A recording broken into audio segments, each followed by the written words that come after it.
지난주에 이어서 살펴보겠습니다.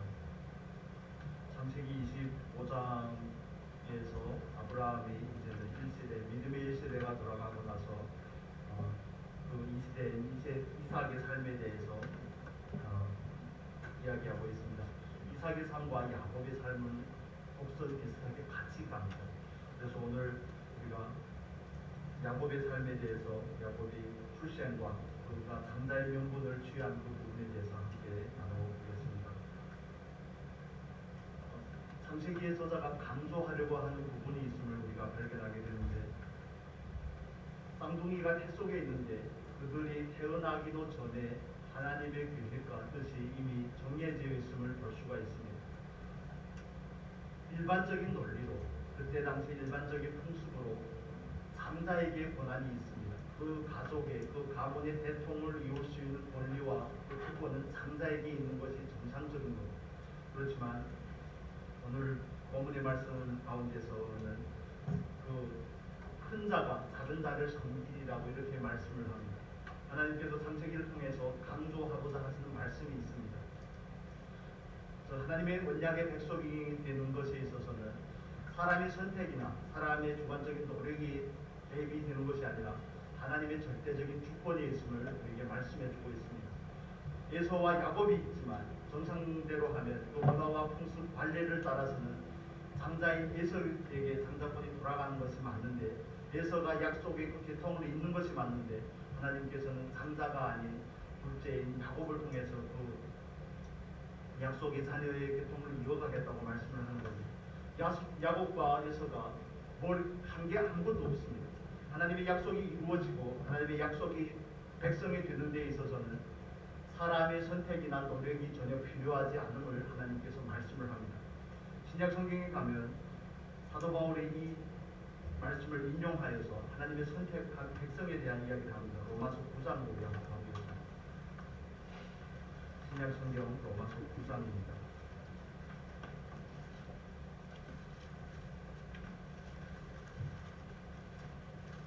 251페이지입니다.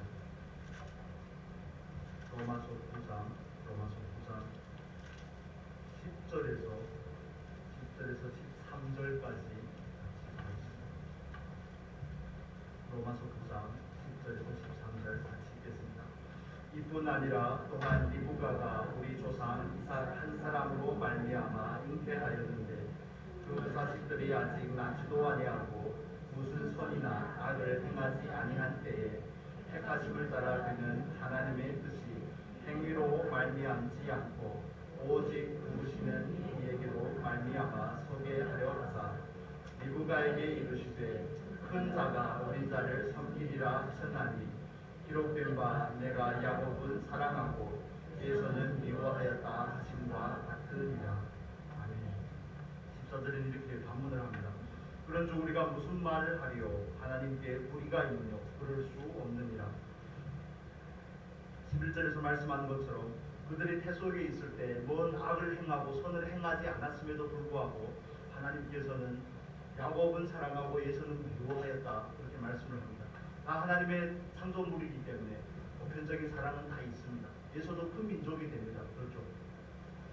야곱이 바다나람에서 돌아올 때에는 에서가 야곱보다 훨씬 더 잘 나가죠.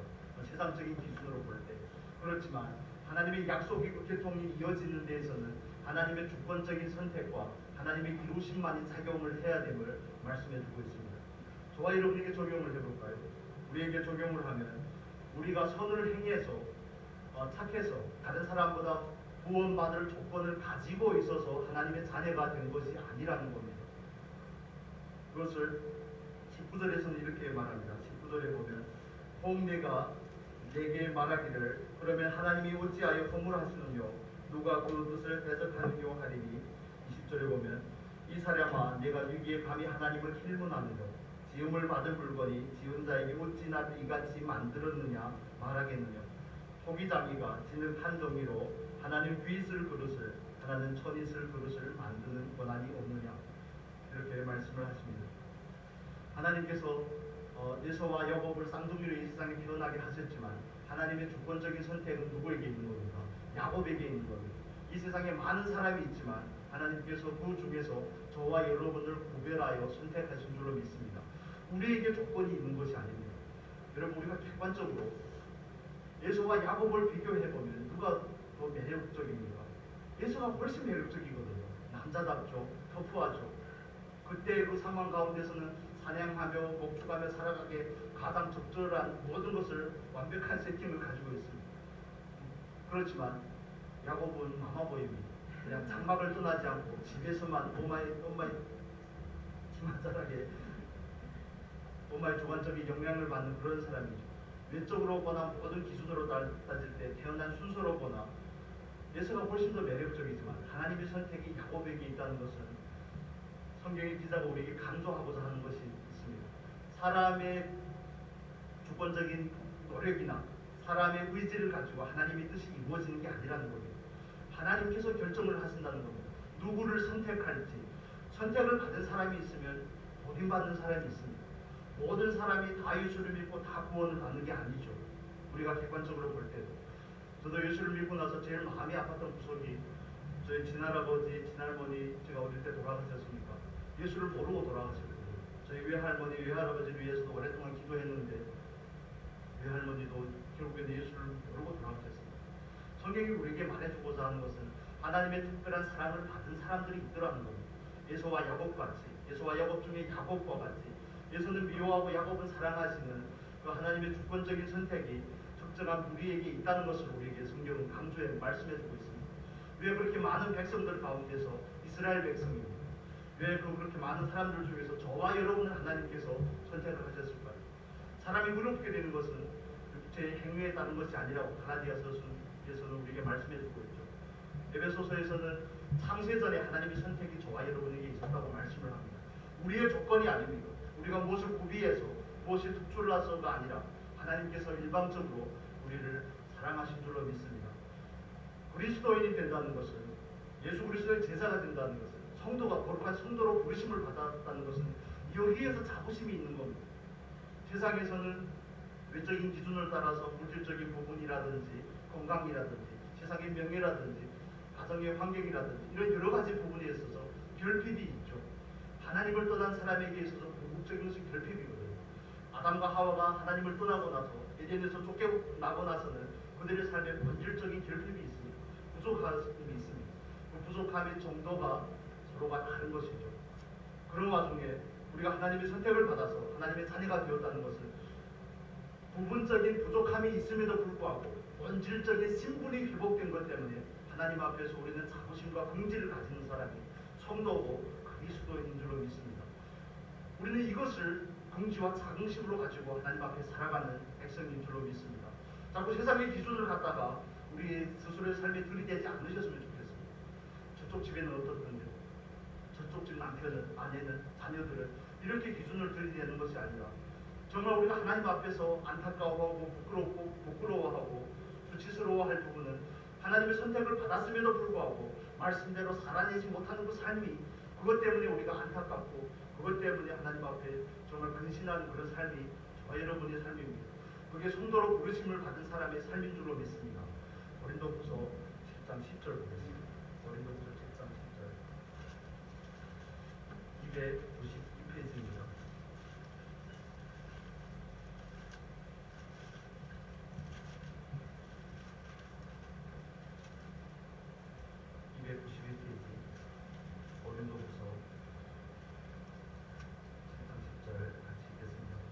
하나님의 뜻대로 하는 근심은 후회할 것이 없는 구원에 이르게 하는 회개를 이루는 것이요 세상 근심은 사망을 이루는 것입니다.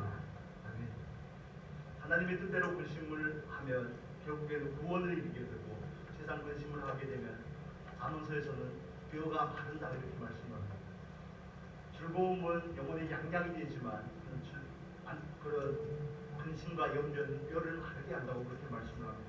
저와 여러분은 하나님의 뜻대로 부르심을 받은 성도요 그리스도인인 줄로 믿습니다. 주권적인 하나님의 선택이 저와 여러분에게 있다는 것입니다. 우리가 하나님 앞에 간혹 이렇게 질문할 수 있습니다. 저는 뭐 가진 게 없는데요. 외적인 조건을 가지고 하나님 앞에 나아가서 야곱의 입장이면 저는 남자답지도 않은데요. 둘째인데요. 엄마 없으면 살 수가 없는데요. 이 세상을 살아가기에 전혀 적절하지가 않은데요. 그런데 하나님의 선택이 야곱에게 있다는 거예요. 예수를 무시하고자 하는 것이 아니라 하나님의 사랑이 야곱에게 있는 것처럼 하나님의 사랑이 저와 여러분에게 있는 줄로 믿습니다. 자꾸 눈에 보이는 것을 잠깐 있다가 없어질 것을 가지고 그 기준을 가지고 우리 삶을 평가하고 가늠하려고 하면 삶이 불행해집니다. 그리스도인이 이 세상을 살아가면서 불편할지언정 불행해지면 안 되거든요. 불편하죠. 전 5년에 한국으로 유학으로 왔는데 한국에 있는 새마을운동하고 하면서 모든 환경들이 많이 좋아졌죠. 그래서 저희 고향에 가면 시골에 가면 여러분 옆에서 다 경험을 하시겠지만 그때는 수세식 화장실이 있기도 하고 없는 데도 많이 있었어요. 그래서 주택가 같은 데는 수세식이 아니고 재래식인 겁니다. 여기 있을 때는 수세식 학교 뭐 모든 이런 환경이 좋으니까요. 그러다가 가끔씩 방학 때는 집에 한 번 가면 재래식인 겁니다. 느낌이 어떤 느낌이냐면 마치 예전에는 재래식을 써보지 않는 것 같은 그런 느낌. 내가 이런 사람인가? 나는 수세식만 쓰던 사람이 이런 느낌이 드는 겁니다. 오랫동안 그걸 썼음에도 불구하고 내 얘기 주일날에 지저분한 얘기를 한다고 생각을 하지 마시고 저와 여러분은 이 세상에 살면서 조건이 좋고 나쁨을 따라서 불편하게 여길 수는 있죠. 수세식이 훨씬 더 깔끔하고 편하고 좋습니다. 거기다 비대까지 설치하면 훨씬 더 그렇겠죠. 그렇지만 그거는 불편한 것이 불행한 게 아닙니다. 불행한 것은 예수를 모르는 게 불행한 겁니다. 하나님을 두려워하지 않는 게 불행한 겁니다. 하나님 앞에서 정말 겁 없이 그분을 경외하며 추호도 없이 내 마음대로 하는 것이 불행한 거고 그게 마땅히 수치스러워해야 될 삶인 거죠. 우리가 오늘 나눌 본문 가운데서 야곱은 하나님 앞에서 그 대통을 이어가고자 하는 그 사모함이 야곱에게 있습니다. 그러나 예수는 어떻죠? 34절의 말씀에서 예수는 그를 성경에서 어떻게 평가합니다. 같이 한번 보겠습니다. 34절의 말씀을 보면 25장 34절을 보면 같이 읽겠습니다. 야곱이 떡과 팥죽을 에서에게 주매 에서가 먹으며 마시고 일어나서 갔으니 에서가 장자의 명분을 경홀히 여김이었더라. 에서가 장자의 명분을 경홀히 여기는 것을 34절에서는 4개의 동사를 가지고 설명을 합니다. 야곱이 에서에게 팥죽을 줍니다. 에서가 먹으며 마시고 일어나서 갔으니 에서의 온통 관심은 그 즉각적인 문제를 해결하는 데 급급한 게 에서의 모습입니다. 에서가 하는 말을 우리가 보십시오. 30절에도 보면 야곱에게 이르되 내가 곤비하니 32절입니다. 32절 같이 읽을까요? 에서가 가로되 내가 죽게 되었으니 이 장자의 명분이 내게 무엇이 유익하려? 정말 무엇이 유익합니까? 그 장자의 명분이 단봉안이 물론 에서가 사냥을 하고 공수로 집에 돌아오고 하면 마음도 힘들고 몸도 힘들고 그래서 성경은 심히 무비하다 이렇게 말하죠. 피곤한 건 사실이지만 그러나 그 순간적인 유익과 만족을 얻기 위해서 장자의 명분을 버린다는 것은 어리석은 사람이고 히브리서 12장 16절에는 에서를 망령된 자라고 말합니다. 망령된 자. 무엇이 중요한지를 모르는 사람이라는 겁니다. 뭐가 된장이고 뭐가 무엇인지는 구분이 전혀 안 되는 사람인 겁니다. 그 순간의 음식을 먹음으로 인해서 주는 잠깐의 즐거움. 여러분 산의 진미가 잘해져 있어도 산의 진미를 드시기 전에 김밥을 적당히 세 줄만 드시고 가보십시오. 식욕이 아예 그냥 사라질 겁니다. 뭐가 나오면 어떻습니까? 뭐가 나오면 어떻습니까? 예수는 그 순간의 즐거움과 순간의 만족함 위해서 하나님으로부터 내려온 그 대통을 버린 겁니다. 사실 장자의 명분은 예수에게 있습니다. 하나님의 약속은 야곱에게 있지만 그러나 예수는 그것을 경홀히 여긴 겁니다. 먹으며 마시며 일어나서 나갔던 그가 장자의 명분과 멀어진 것, 하나님의 약속과 멀어진 것을 성경은 이렇게 설명을 하고 있습니다. 예수는 대표적인 육신에 속한 사람이죠. 육체의 특징입니다. 갈라디아서 4장 보겠습니다. 갈라디아서 4장.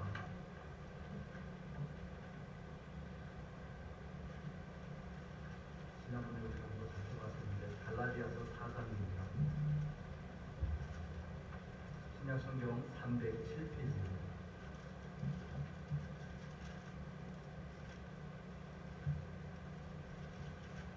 신약성경 307페이지 갈라디아서 4장 23절 계집 종에게서는 육체를 따라 낳고 자유하는 여자에게서는 약속으로 말미암았느니라.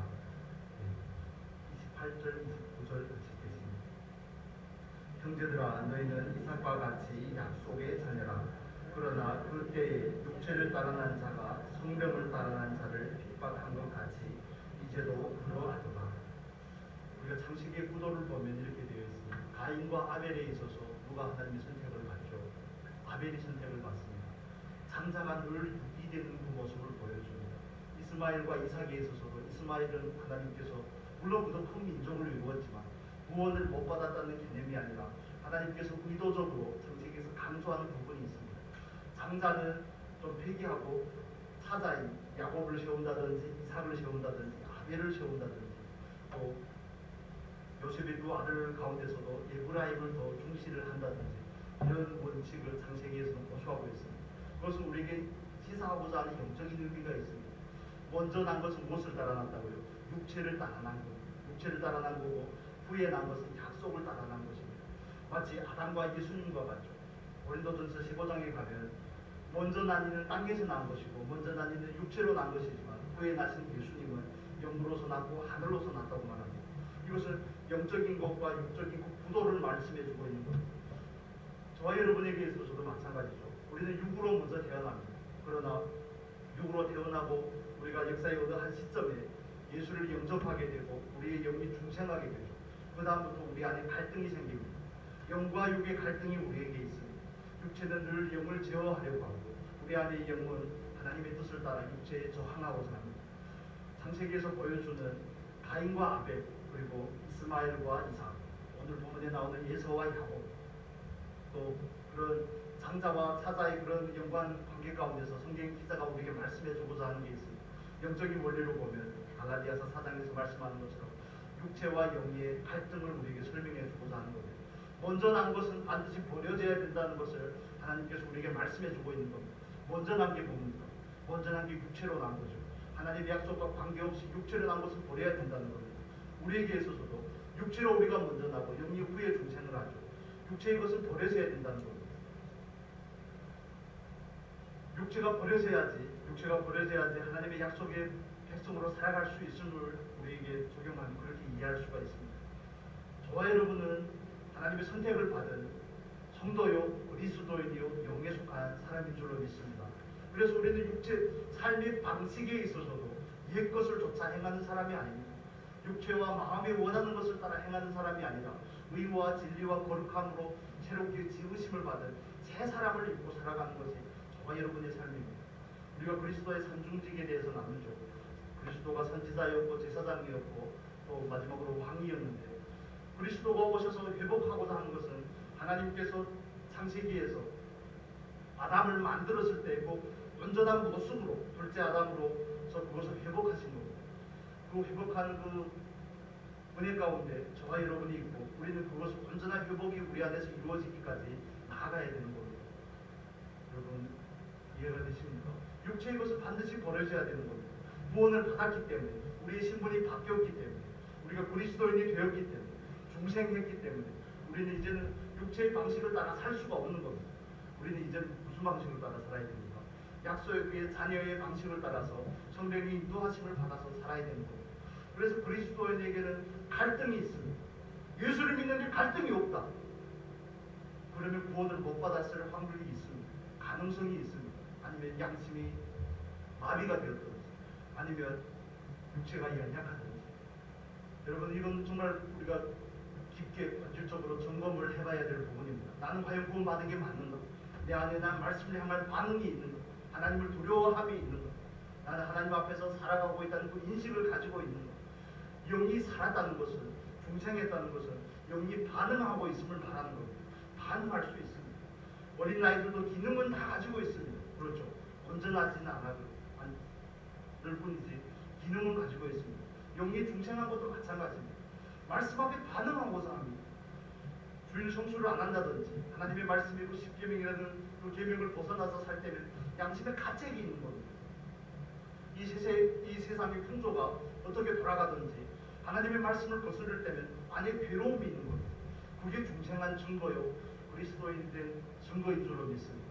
여러분, 그리스도인으로 살아가는 것은 그렇게 늘 마음 편한 그런 삶이 아닙니다. 우리 안에는 갈등이 있습니다. 갈등이 있어야 정상입니다. 우리는 갈등을 넘어서 왕된 자리로 나가야 될 줄로 믿습니다. 영으로서 육체를 쳐서 복종하게 하는 그 자리로 나가야 되는 겁니다. 이것은 모든 그리스도인에게 있어서 숙명과 같은 겁니다. 아니요, 하나님 저는 제외시켜 주시면 좋겠습니다. 그런 사람 하나님께 찾아가십니다. 절대 제외될 수가 없습니다. 둘째 아들이 아버지를 떠나서 살 수 있다고 생각할 때 아버지를 떠나죠. 과감하게. 그러나 아버지는 그 아들이 돌아오게 하기까지 참고 인내하며 기다립니다. 하나님의 선택함을 받은 백성은 방황할 수 있습니다. 방탕할 수도 있죠. 하나님을 모르고 그렇게 행동할 수도 있습니다. 세상을 따라 살 수도 있습니다. 그러나 하나님께서 절대 놓지 않으십니다. 궁극적으로는 그 선택하심을 이루셔야 되기 때문에 그렇습니다. 그리고 우리가 처음으로 돌아가서 하나님의 주권적인 선택이 저와 여러분에게 있음을 믿으시기를 바랍니다. 하나님께서 선택하신 겁니다. 우리가 하나님을 선택한 것이 아니라 하나님께서 저와 여러분을 선택해서 하나님의 자녀로 삼으셨습니다. 여기까지는 절반이죠. 그 다음에 뭐가 있습니까? 우리로 열매를 맺게 하는 삶이 있습니다. 하나님은 야곱을 선택하기만 하고 야곱의 삶 가운데서 그냥 선택만 하고 아무것도 안 하는 게 아닙니다. 선택을 하고 뭘 합니까? 야곱을 이스라엘이 되게 만들어 가시죠. 야곱을 이스라엘로 만들어 갑니다. 여러분, 뱃속에 있는 쌍둥이가 서로 싸운다는 게 신기하지 않습니까? 그게 육체가 가진 본성을 우리에게 말씀해 주고 있는 겁니다.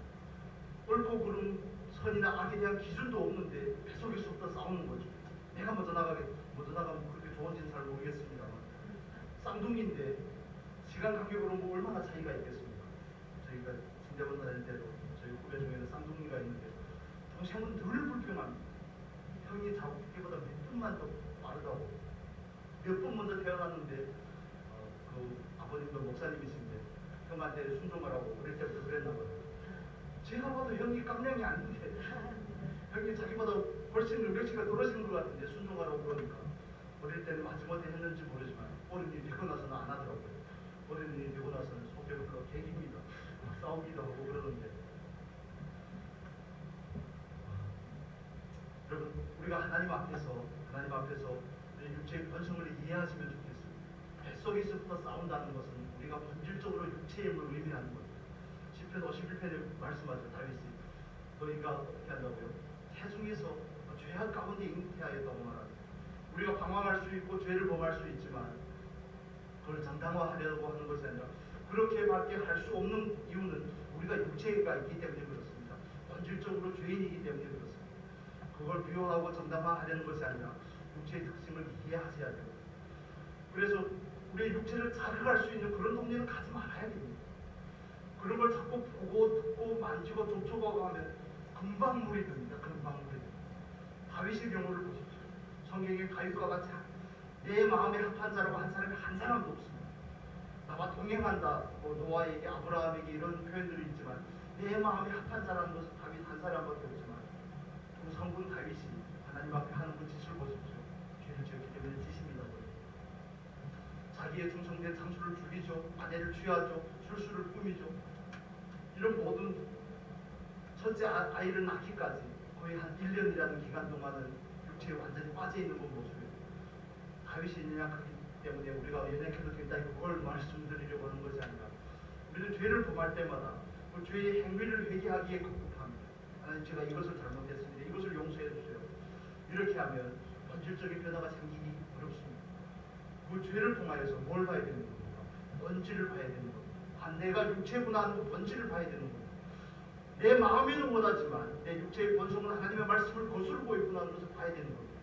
그렇다면 그 육체의 본성이 원하는 대로 나를 방종하면 안 되는 겁니다. 울타리를 쳐야 되는 겁니다. 봐야 될 것과 가지 말아야 될 것, 봐야 될 것과 보지 말아야 될 것, 들을 것과 듣지 말아야 될 것이 있습니다. 만져야 될 것과 만지지 말아야 될 것이 있습니다. 세상의 가치를 가지고 들이대면 내가 왕인데, 다윗이 자기 항변을 할 때 그러지 않았을 거예요. 내가 왕인데 부하의 아내를 취하는 것 따위는 이 정도는 괜찮겠죠. 내가 술술 써서 그를 먼저 죽게 하는 것을 하나님도 잘 모르고 육체에 빠지면 가슴 온갖 항변화가 우리 가운데 생기게 됩니다. 그게 우리가 가진 육체의 본성의 특징입니다. 여러분, 육체의 본성을 다르게 이해하실 수 있는 은혜가 있기를 바랍니다. 죄를 범하기 때문에 죄인인 게 아닙니다. 죄인이기 때문에 죄를 범하게 되는 겁니다. 그래서 항상 본질로 돌아가서 죄의 열매는 회개를 하셔야 됩니다. 자백하셔야 됩니다. 그리고 그 죄의 열매가 있게 한 죄의 뿌리에 대해서는 어떻게 해야 됩니까? 십자가에 다시 못 박아야 됩니다. 예수 그리스도의 사람들은 정과 욕심은 어디에 못 박았다고요? 십자가에 못 박았느니라. 과거형으로 표현합니다. 현재적 과거 이미 끝난 일입니다. 그런데 그 반복적인 적용은 저와 여러분의 삶 가운데 있어야 됩니다. 때로는 자존심이 상할 때가 있죠. 누구에게 사과하고 누구에게 정말 체면을 구기게 되는 그런 상황들이 생길 겁니다.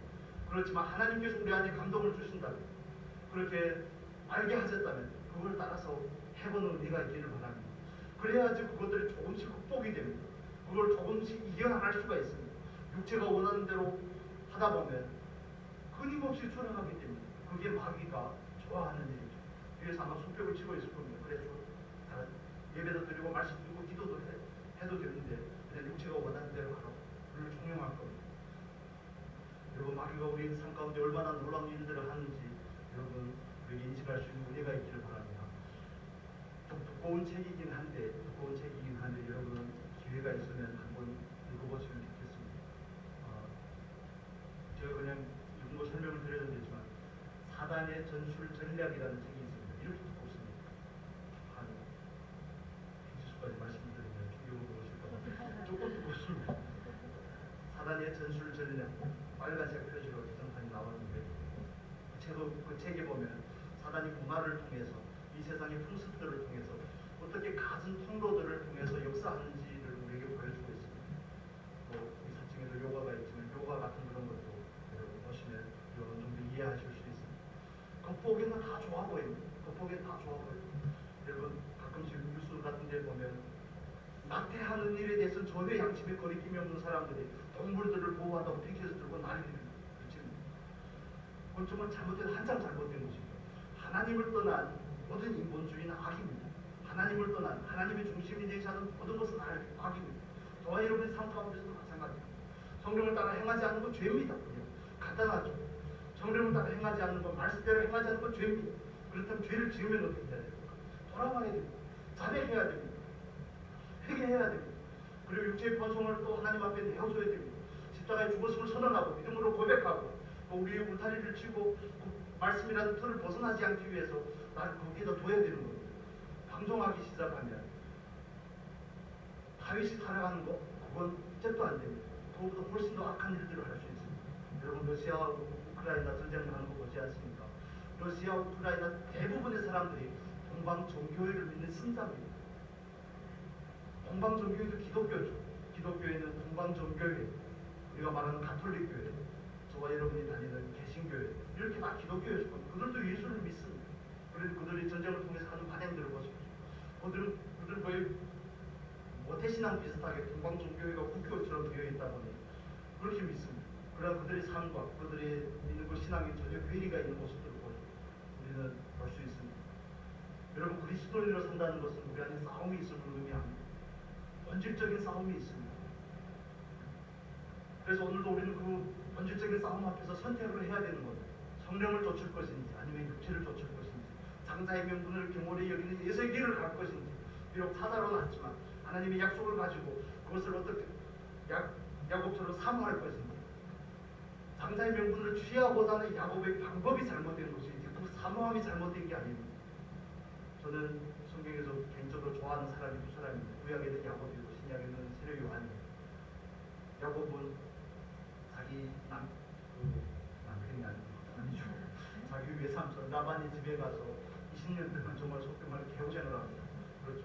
속아서 고생을 하고 또 아내를 취하면서 고생을 하는데 첫 번째 사기를 당해서 대하를 취하고 나서 또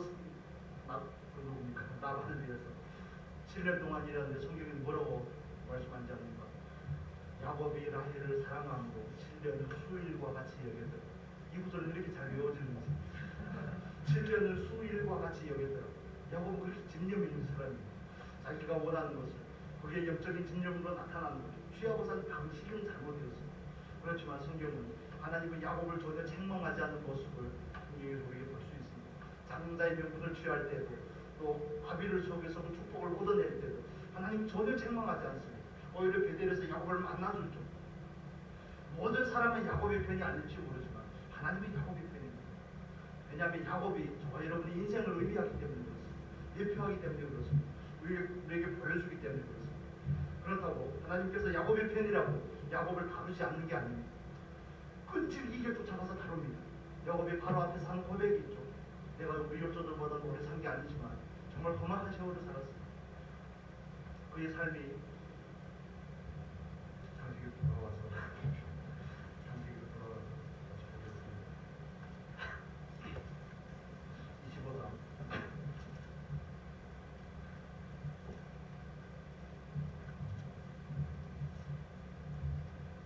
25장으로 돌아와서 보겠습니다. 29절을 보겠습니다. 25장 29절 같이 읽겠습니다. 야곱이 죽을 쑤었더니 에서가 들에서부터 돌아와서 심히 곤비하여. 야곱이 에서의 장자의 명분을 빼앗을 때 나이가 어느 정도 된 것 같습니다. 밑장에서 이삭 20년 기도해서 야곱과 에서가 태어나고 그 다음에 연달아 이 사건을 기록하니까 한 20살쯤 되나 보다, 한 10몇 살 정도 됐을까 이렇게 생각할지 모르지만 야곱이 아버지의 축복을 속이고 바단 아람으로 갈 때 야곱이 나이가 70입니다. 70. 그래서 야곱이 이 이야기를 그 축복을 뺏어내고 나서 형의 축복을 받고 나서 에서가 이 사건을 회상을 하죠. 예전에는 나를 속여서 장자의 명분을 뺐더니 이제는 내게 올 축복까지도 빼앗았습니다. 회상을 한다는 것은 그냥 넉넉 잡아도 10년, 20년 안쪽입니다. 태어나서부터 수십 년 동안 야곱은 이 일을 지금 꾸미고 있는 거예요. 이 일을 꾸미고 있는 거예요. 형이 딱 돌아왔는데 죽이 쑤어져 있습니다. 이 패턴을 연구하지 않은 사람은 절대 그게 불가능하거든요.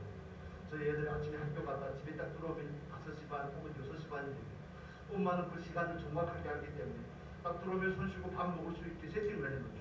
남편이 직장에서 돌아오는 시간을 알기 때문에 세팅을 해놓는 거예요. 야곱이 괜히 죽을 쓴 게 아닙니다.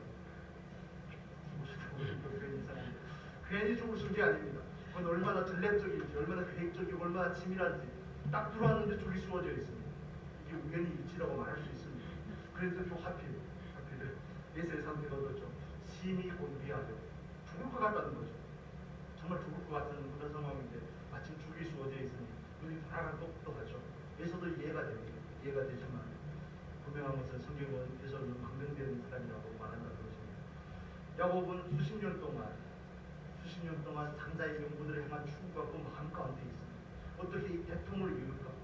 장자가 된다는 것은 그 가계를 잇는 것을 의미하는 거예요.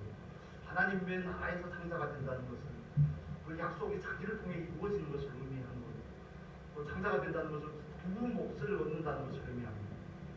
예를 들면 두 명의 자녀가 있죠. 야곱과 에서가 있으면 이삭이 유산을 물려줄 때 자녀가 두 명이면 세 등분으로 나눠서 장자에게는 두 몫을 줍니다. 사자에게는 뭘 줍니까? 한 몫을 그대로 받는 거죠. 여러분, 우리가 자주 인용하는 거, 엘리사가 엘리야의 갑절의 영감을 구한 거 있죠. 갑절의 영감을 구했다는 것은 그 성맥의 그 사모함도 있지만 그것은 엘리사의 마음 가운데 뭐냐 하면 많은 선지 생도들이 있지만 내가 대통을 잇겠습니다. 그 의미인 겁니다. 두 몫을 얻는다는 것, 갑절의 영감을 받는다는 게 그 의미인 겁니다. 부배를 받는 것보다 더 중요한 것은 그 줄기로 나를 쓰십시오. 그 대통령 가운데 내가 있기를 원합니다. 그 약속이 나를 통해서 이루어지기를 원합니다. 엘리야가 갔다면 이제는 엘리사의 시대가 온 겁니다. 이런 의미를 가지고 있습니다. 그래서 야곱의 마음 가운데 수십 년 동안 그것을 생각하고 묵상하고 계획하고 치밀하게 계획을 짜고 드디어 그 운명의 날에 온 거죠. 드디어 운명의 날에 와서 이 일을 벌이게 됩니다. 여러분, 야곱의 육신적인 방법으로 사모하고 취하고 이런 것들은 다 잘못됐지만 우리가 야곱을 통해서 한 가지 얻을 수 있는 교훈은 야곱에게 있는 그 끈질긴 사모함입니다. 우리가 구약성경 묵기에서 보는 것처럼 시어머니의 만류에도 불구하고 끝까지 시어머니를 쫓아 베들레헴으로 가는 그 루시의 그 그런 추구, 사모함입니다. 성경은 붙쫓았더라 그렇게 말하죠. 거기서 붙쫓는다는 것은 치아와 잇몸이 이렇게 딱 밀착이 된 상태를 말하는 거예요. 그 정도로 쫓아가는 거예요.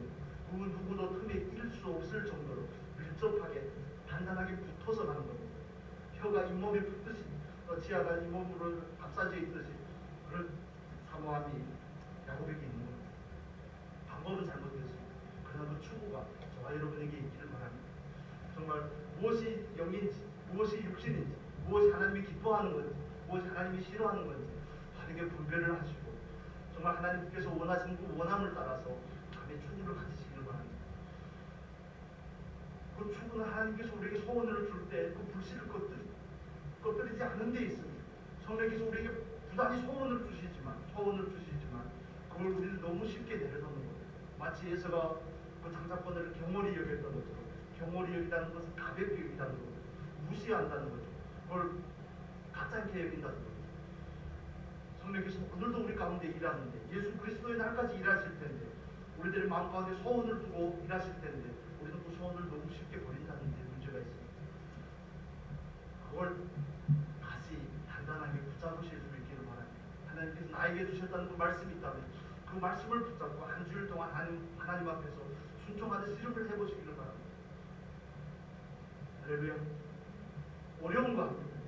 쉬워서 순종하는 게 아니라 하나님을 그렇게 반복적으로 경험하다 보면 언젠가는 그 율법이 그 말씀이 우리에게 가벼운 것이 됩니다. 더 이상 내게 무게가 되는 것이 아니라 오히려 하나님 앞에서 하나님을 사랑하는 고백이 되고 하나님을 사랑하기 때문에 마땅히 해야 될 것이 되는 겁니다. 지금 그게 정상적인 것이 되게 되어지는 것입니다. 그런데 거기는 과정이 있습니다. 여러분, 저와 여러분은 지키는 싸움을 하는 겁니다. 하나님께서 예수 그리스도를 통해서 이미 성취해 놓은 그 약속들을 우리는 지켜가는 사람들입니다. 마지막 날까지 듣는 것도 중요하고 보는 것도 중요한 겁니다. 읽는 것도 중요합니다. 하죠. 그래서 궁극적으로는 지키는 게 중요합니다. 결론적으로는 지킨 것을 가지고 하나님 앞에 나아가는 겁니다. 하나님, 제가 성경을 얼마나 읽었는데요, 얼마나 많이 깨달았는데요, 얼마나 성경에 대해서 잘 아는데요, 얼마나 감동을 많이 받았는데요, 깨달음이 얼마나 깊은데요. 그런 거 말고 한 가지를 깨달아도 그걸 붙잡고 지키고자 하는 싸움을 하는 사람은 말씀을 경험하게 되고 하나님을 경험하게 되고 또 정말 종교의 가치가 무엇인지를 발견하지만 아무리 듣고 아무리 깨닫고 아무리 배우고 한다고 할지라도 그걸 가볍게 여기는 사람에게서는 별로 유익이 되지 않는 것을 우리가 볼 수 있습니다. 오늘의 말씀을 우리가 정리해 보도록 하겠습니다. 하나님의 선택은 주권적입니다. 하나님은 마치 토기장류와 같이 지를 그릇을 자기의 의지와 주권을 가지고 만든 분입니다. 어떤 사람은 유기하고 어떤 사람은 선택하고자 하는 것이 하나님의 본심이 거기에 있습니다. 저와 여러분은 하나님의 선택을 받은 줄로 믿습니다. 우리는 그걸 믿기 때문에 또 하나님께서 우리를 선택했기 때문에 우리가 예수 그리스도를 우리의 구주로 고백하게 되고 주님의 몸된 교회로 나와서 예수 그리스도를 머리로 삼아서 또 예배하고 하나님을 따르며 제자의 길을 가기를 원하게 된 것입니다. 정말 하나님께서 우리를 선택하고 우리를 사랑하셨다는 그 놀라운 사실이 저와 여러분에게 긍지와 자부심이 될 수 있기를 바랍니다. 상황은 어려울 수 있습니다. 나이가 들어간다는 것, 몸이 여기저기 쑤시고 아프다는 것은 본질적으로 아담과 하와가 하나님을 떠난 그 결과의 방증입니다. 결과를 우리에게 보여주는 겁니다. 하나님을 떠나면 죽음이죠. 그런데 그 죽음이 70년, 80년이라는 기간 동안에 무기회가 되는 겁니다. 조금씩 이미 죽었지만 죽어가는 겁니다. 저와 여러분의 삶이 똑같습니다. 하나님을 떠났을 때부터 죽음이지만 우리가 그것 때문에 아프기도 하고 슬프기도 하고 많은 부족함이 있다고 할지라도 우리는 하나님 앞에 신분으로서 그 신분을 지키고자 함으로써 승부를 보는 사람들입니다. 그리스도인이란 성도로 부르심을 받았다는 것, 이 세상에서는 그렇게 뛰어나지 않다고 할지라도 하나님 앞에서 사랑을 받은 존재라는 사실을 여러분 그렇게 믿으시고 세상에서 결핍이 느껴질 때마다 하나님 앞으로 돌아가서 그 신분을 다시 확인함으로 언제나 감사가 있게 되기를 예수님의 이름으로 축복합니다. 이것이 저와 여러분이 이 세상을 살아가면서 지탱하고 버틸 수 있는 힘인 줄로 믿습니다. 있다가도 없고 없다가도 있습니다. 전도서 3장을 읽어보면 어느 마무리의 때가 있다고 그러죠. 꼭 읽어보시면 좋겠습니다. 그리고 야곱을 통해서 우리가 볼 수 있는 것은 야곱에게 정당한 방법은 아니지만 선한 것을 향한 사모함이 있습니다. 영적인 추구함이 있습니다. 하나님께서 오늘도 저와 여러분에게 영적인 축구를 주시는 하나님인 줄로 믿습니다. 부단히 소원을 놓으시는 그 하나님께서 우리에게 소원을 주실 때 우리는 그걸 지키려고 하셔야 돼요. 그 소원을 감동을 잃어버리지 않으시려고 그걸 붙잡고 하나님 앞에서 순종하는 싸움을 할 수 있는 저와 여러분 되시기를 바랍니다. 그래야 영으로 육체를 쳐서 이긴다는 것이 무엇인지도 경험을 하고 하나님에 대해서 좀 더 알아가고 반복적인 실패가 있을 수 있지만 그러나 성령께서 우리를 이기는 자리에 세우게 되실 줄로 믿습니다. 여러분 우리는 하나님의 뜻을 따라 근심하는 사람들이 장사의 명분을 경홀히 여기는 자가 아니라 정말 눈에 보이지 않지만 영원한 가치를 쫓아가는 사람들입니다. 코로나 때문에 혼란스럽고 러시아와 우크라이나가 전쟁을 하는데 우크라이나 영토의 일부분을 러시아가 합병을 했죠. 강제적으로 합병을 하고 투표를 해서 러시아 땅으로 귀속시키려고 하고 있습니다. 그 다음에 푸틴이 한 얘기가 있죠.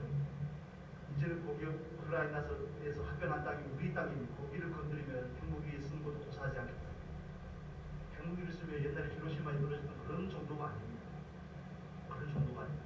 그래서 뭐 핵무기 위협도 있고 전쟁의 위협, 기근의 위협, 전염병의 위협 이런 것들이 막 다가오면 우리는 마음에 걱정하고 염려를 합니다. 그러나 삶의 패턴은 똑같습니다. 상황이 어떻게 개벽이 일어나고 전체가 어떻게 변한다고 할지라도 저와 여러분이 가는 길은 너무 명확합니다. 하나님께서 하라고 하면 하고 하지 말라고 하면 안 하면 됩니다. 간단하죠. 성경도 하라고 말합니다. 십계명도 보면 하라고 말합니다. 그래서 가장 본질적인 것은 하나님 앞에서 우리의 신분이 무엇인지를 명확하게 확인을 하고 그 신분에 걸맞는 삶을 살려고 애쓰고 힘쓰는 것이 저와 여러분의 삶입니다. 내 힘으로는 안 되기 때문에 그렇습니다. 내 힘으로는 안 되기 때문에 기도하는 것이고 성령의 우리를 구하는 것이고 성령의 충만함을 구하는 것입니다. 그래야지 약속의 자녀의 삶을 살아낼 수가 있기 때문에 그렇습니다. 그 살아낸 결과를 가지고 우리가 하나님 앞에 서게 되기 때문에 그렇습니다. 하나님을 무시하면 그 결과가 전혀 두렵지 않을 수도 있습니다. 그러나 그건 과정입니다. 언젠가는 돌아오게 하나님의 택한 백성은 하나님께서 반드시 돌아오게 하실 줄로 믿습니다. 그래서 예수님께서 하신 말씀이 있죠. 예수님께서 이 땅에 오신 이유는 하나님께서 우리에게 주신 사람을 한 사람도 잃어버리지 않고 부활의 날에 다시 부활케 하시는 것이라고 말씀을 합니다. 여러분 지금은 과정 가운데 있기 때문에 넘어질 수 있습니다. 그렇지만 하나님 선택하신 사람은 절대 포기하지 않으신다는 것을 믿으시고 저와 여러분에게도 하나님의 그 약속이 있음을 믿으시고 오늘도 소원을 따라 순종한 자리에 있고 영적인 것을 꼭 사모하는 귀한 은혜가 있기를 바랍니다. 기도하겠습니다. 거룩하신 아버지 감사합니다. 아버지 우리가 하나님 앞에서 정말 내세울 것이 없고 부족하고 연약한 존재이지만 하나님의 선택하신 우리에게 있음으로 인해서 우리가 감사를 드립니다. 아버지 우리가 하나님을 택한 것이 아니라 하나님께서 우리를 사랑하시고 우리를 택하여서 하나님 자녀로 부르신 줄로 믿습니다. 아버지 그리스도인이 되었다는 것, 성도로 부르심을 받았다는 것이 우리의 삶 가운데 정말 우리의 삶을 지탱해주고 감사를 끌어낼 수 있는 그런 자부심과 긍지가 있는 그런 삶이 되게 인도하여 주시옵소서. 아버지 말씀과 기도의 교회 모든 지체들 아버지께서 복되게 하시고 은혜를 주시고 정말 약속의 자녀라는 하나님의 선택을 받았다는 그 자부심과 긍지를 가지고 거기에 걸맞는 삶으로 나아가기를 힘쓸 때 성령께서 충만케 하시고 역사하셔서 말씀의 삶을 살아내는 그런 은혜가 있게 하여 주옵소서. 아버지 야곱에게 있던 그 영적인 추구가 우리에게도 있기를 원합니다. 루시에게 있던 그 영적인 추구가 우리에게도 있기를 원합니다. 성령께서 역사하여 주시고 우리에게 그 소원을 부단히 넣어주십시오. 마지막 시대를 살아가는 우리가 하나님의 말씀을 더욱 사모하며 말씀 가운데 온전하게 서서 온전하게 순종한 자리에 있을 수 있도록 인도하여 주시옵소서. 아버지 우리가 하나님을 더 알아가기를 원하며 더 온전한 자로 세워지기를 원합니다. 오늘께서 오늘도 역사해 주시고 정말 우리에게 무엇이 유익한지 빠르게 분별할 수 있도록 인도하여 주시옵소서. 감사하며 예수 그리스도의 이름으로